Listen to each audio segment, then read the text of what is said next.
भारत की धरती पर कई प्रेम कहानियां जन्मी हैं, लेकिन कुछ कहानियां ऐसी होती हैं जो इतिहास में अमर हो जाती हैं। आज हम आपको एक ऐसी प्रेम कहानी सुनाने जा रहे हैं जो प्रेम, त्याग और बलिदान की मिसाल बन चुकी है।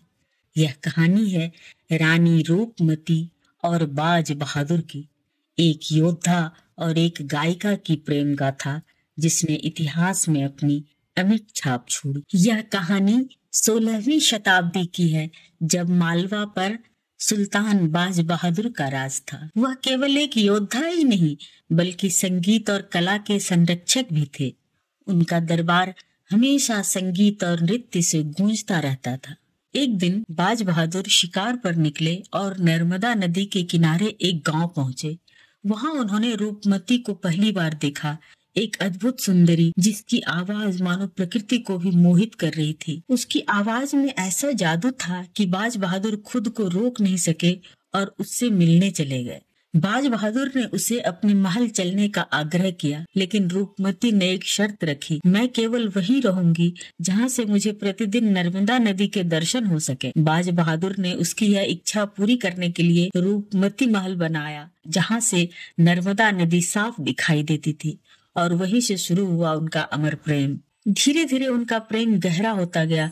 दोनों ने विवाह कर लिया और साथ में संगीत और प्रेम के अनूठे सफर पर चल पड़े। उनका प्रेम इतना गहरा था कि बाज बहादुर रूपमती के बिना एक पल भी नहीं रह सकते। उनकी जोड़ी को संगीतमयी आत्माओं का मिलन कहा जाता था, लेकिन नियति को कुछ और ही मंजूर था। अकबर के सेनापति आदम खान ने रूपमती की सुंदरता के बारे में सुना और उसे अपने हरम में शामिल करने की ठानी।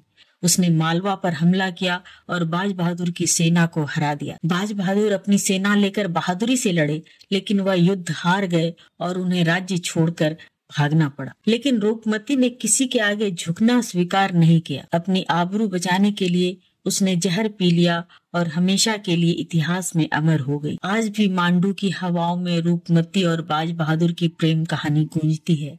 रूपमती महल इस बात का साक्षी है कि प्रेम केवल शरीर का मिलन नहीं, बल्कि आत्माओं का संगम होता है।